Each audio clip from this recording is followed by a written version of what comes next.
Hey everyone, thanks for joining me on learning how to style data tables. In this lesson, we're going to look at the table formatting and all the elements that are required to understand the basics of CSS styling. So let's take a look at what we're going to talk about in this lesson before we head to the demo file.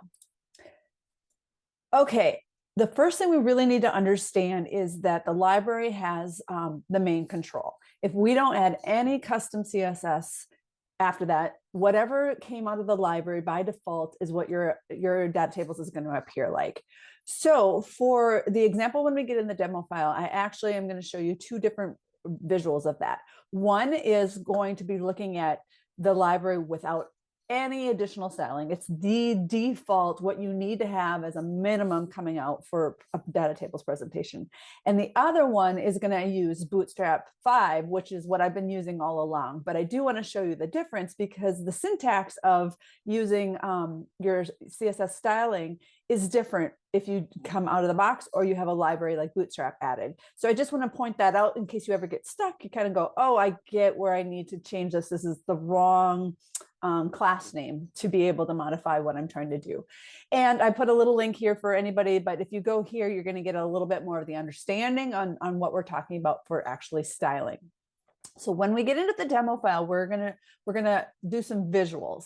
And what we're talking about with the base styling is not the Bootstrap, it's the default out of the box with data tables. These are what you can change on the actual table to add design elements, right? So we're going to go through each one of these.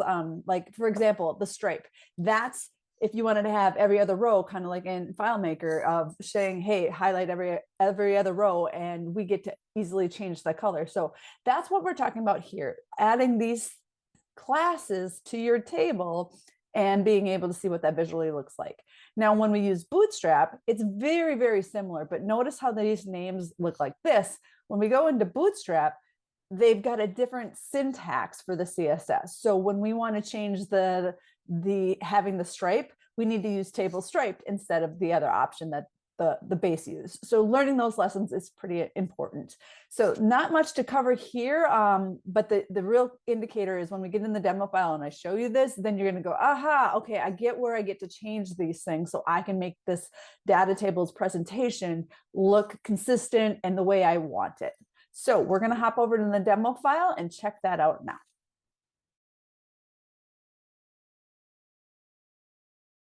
Hey everyone, welcome to the first demo file on CSS. What we're doing here is in 5.1, we're going to look at table formatting. I had to prepare the file a little bit for you, but let's hit quick start and I'll show you what I mean. If we go into our series, we have a whole bunch of tables. Everything's locked by then. But let's go ahead and type in 5.0. And prior to this, if you downloaded 5.0, you'll have this in there. But it's a new data set for financial information. And out of the box, it's got some information, but you can see it's not very pretty. But what we're going to end up doing is taking this data and using all these lessons to make something that's very, prettified, that we can actually say, hey, this looks like a tangible report we'd want to put in front of somebody. So what I did to prepare for this lesson is I actually duplicated 5.0 and created a 5.1a and b so that we can talk about the two different things I mentioned in our presentation. We're going to look at the default formatting right here. And that's when we look at the libraries, we can see this is what I'm talking about. I've only loaded the base style. So this data tables min CSS is the minimum thing we need to have in order for the presentation to work. And that we've got the minimum JavaScript in there as well. Nothing extra on here. And the presentation, if I look in CSS, there's nothing here. There's no extra code. And in the HTML, we're basically just saying, show me the table without any classes. That's this structure right here. When we go into the lesson after this, I'm just going to skip ahead just so I can point to you guys. Here's out of the box. But the difference is I am now replaced the base with the Bootstrap library. So that's what you've been seeing me present to before. But I want you to understand what we're talking about here. I've got the Bootstrap libraries in here, and then the JavaScript using Bootstrap down here as well. So they had to be in there in order for Bootstrap and data tables to communicate together. So that is also going to be in there. There's nothing in CSS that's overriding anything. So this is out of the box what the data looked like after I loaded those two libraries. So again, here's Bootstrap, with no changes, and here's the base styling with no changes. So the first thing we're going to talk about is we are going to go over to the HTML tab, because that's where the classes will get set on the table. You can do this in another way, but for initially showing you this, I'm going to go here to the HTML table. In this section, that when I pre-built the template for you, I've got this section called table, and that's what we're talking about right now. Right now, I also have the class as empty, but these are the values that we can throw into the actual class name as the basics, and it will actually display stuff. So I'm going to skip the word display and we'll end with that one. But what I'm going to do is, if I copy the word cell border, just so that you guys can see this, we will put that inside here on this class name. And now we're going to go look and see what happens. You can see cell border basically did what it said. It's adding a border around all the cells. Notice it's not doing it to the header. Let's continue on with that. And we're going to choose the word compact here. And when you want to add multiple classes, you just do so by putting a space between the words. No commas, no semicolons, but look for the word cell border, add a space, and type it. So now we have both class cell border and compact added. So let's go see what that does. All right, it shrunk it a little bit. All right, so I don't know if you could see that, but in the presentation, it moved this so now the table is a little more condensed. And then let's just keep going down the list so that you guys get an idea of hover. So when we add the hover and we come over to the preview, now you see how the cursor has the hover. So that's what that class does. These are all out of the box, comes with with the basic styling, but it gives you allows you to have the permission to say, do I want that actual class or that style to be in my table? We're going to continue to go through and say no wrap. And that's basically just saying, hey, don't let the data wrap in the feature. So if I come over to preview, see how it even got smaller, because it made commissions expense go all the way through. And that just makes your table go longer, but we're getting somewhere. You can see what's happening when we change the classes. We've got an order column. Okay, let's grab that and see what that style does. And I paste that there and come over here. And now what order column is you can kind of see it here, but if I were to order by year, do you see how the shading behind this, so it lets the person know what column is shading. So you may or may not like that. And then we've got a row border. So let's go check out and see what that is. Okay, and adding a row border. And now you can see that it's got some additional, besides the cells, it's added the border at the top and the bottom. So you can do cell border or row border and see what that looks like for yourself. And then finally, we've got the stripe, and I mentioned that in the presentation, but that's going to give us the toggle of every other row. So when I add that, now you can see there's a gray underlying every other row here.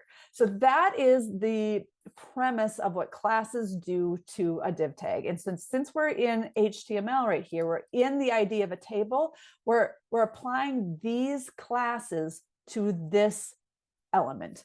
So that is what's happening right here.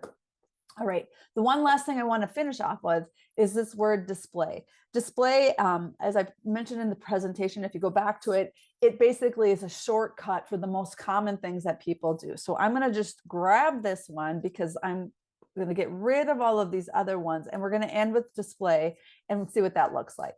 So when we come over to the preview, basically what it looks like it's doing is it's got the striping, it's got the row border, but not the cell border, and it's got the order column turned on. So you can just play with this and see what you present and what you like, and that's about it. So we're going to quick now go over to the other presentation of the Bootstrap and see what the difference is there. So on Bootstrap, here's our base table. We come over to HTML. There's nothing in our class. The same thing kind of applies now. If I take table bordered, it's similar to the same styling, but it has a different name. So if I go over here now and look at table border, you can see it's the cell border, and it has a little bit different format as its base. It's like it's got a darker and thicker line. So those things you kind of need to understand. Bootstrap's library has different styling than the base library, and it also has different names or syntax, but they do the same thing. So if you are using like a Bootstrap library, you have to understand what its syntax is. Now, and I'm not sure if everybody out there has this, but I have the element inspected. So if I right click on my web viewer and I do inspect element, it's going to pop up the actual inspecting of the web viewer that I see. And I can then see what's happening within my table. So if I can open up this class, I can see on my table up here that I have these features, and you can kind of see what's being used in here. So if you're not familiar with that, I highly recommend that you get inspect element added to your web viewers so that you can kind of reverse engineer, dig deep to go, well, what is the class that is happening on my actual element? And then you learn how to change it. All right, so back to Bootstrap. We are in, again, in the table. So I'm just gonna add a few more, but so you get the idea. We're gonna add the table striped here, and they don't have to be in any particular order. I can just do that, come over here, and you can see the striping happened. So we've just added the table bordered and the table stripe just to prove some visuals here, and that's kind of where we're at. We're going to leave it right here and in this demo file. But this is the power of saying where you can control the actual class names on the table and see what that looks like. Now, we haven't investigated how to actually change the color of these and, you know, some other formatting things. All of that will kind of progress as we go through some other little lessons. So stick with me, keep learning. There's lots of stuff going on with CSS, and again, multiple ways to do something, but just know that you have the power to figure out how to restyle this with a little bit of investigation work, trial and error. So we'll see you at the next lesson. We're going to talk about how we do the designing of these data elements and the pagination and all of that stuff to make it kind of flow better with the final design that we're going to work through. All right, see you then.